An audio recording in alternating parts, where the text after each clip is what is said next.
Last week's Parashat Sarah speaks about the famous story when Eliezer goes and finds a wife for Yitzchak. And it basically speaks about how when Eliezer lands up finding Rivka, he gives her a present. And the gift that he gives her is a golden nose ring, and he gives her 2 gold bracelets or bands, each weighing 10 shekels in weight. And Rashi comments and he says that these 2 bracelets correspond to the 2 luchot, and these 10 shekels, its weight, corresponds to the 10 commandments. So the question is, what is the connection between Matan Torah and the gifts that Eliezer is giving to Rivka? What message is he trying to convey?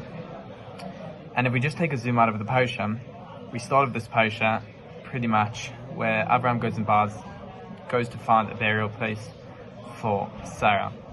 And as soon as this episode kind of finishes, it jumps straight into the story around finding a wife for Rivka. And if we look at just this transition, the question is, why does it go straight from the death of Sarah into this, into finding a wife for Yitzchak?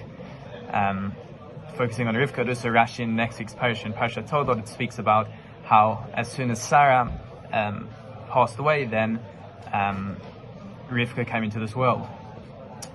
So again, the question is, what's the correspondence? What's this transition from Sarah to Rivka and Matan Torah coming to teach us?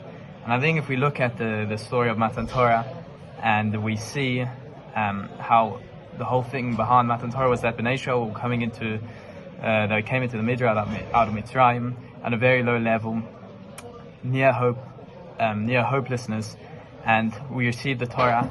Hashem, there was a huge void in the world, a void and an emptiness, and there was a huge need for Hashem's words.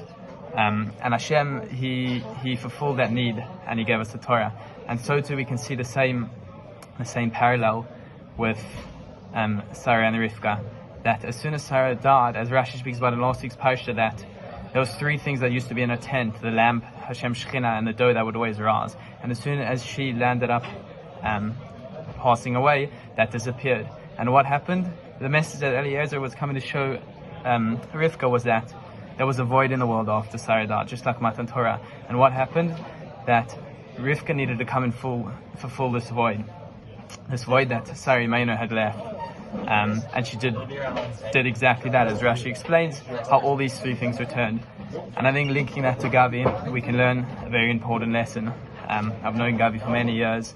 I've never met a mensch like him in my life. All the chesed that he did, his kindness, he never spoke badly of our people. He was really, really incredible, and he made such a big impact on so many people's lives. And as well as his Torah learning, he used to come to the early morning minyan that we used to have at school and learn, and I can really only speak good things about him.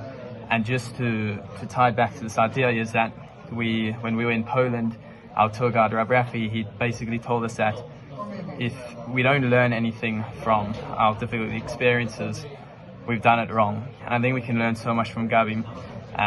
We've lost the tzaddik in the world. There is a void in the world, but I think it's up to us, in his merit, to take the inspiration from him and to fill that void with Torah, with chesed, that he would love to do. Wishing the Weinstein family much comfort, long life, and please God will be with you all soon.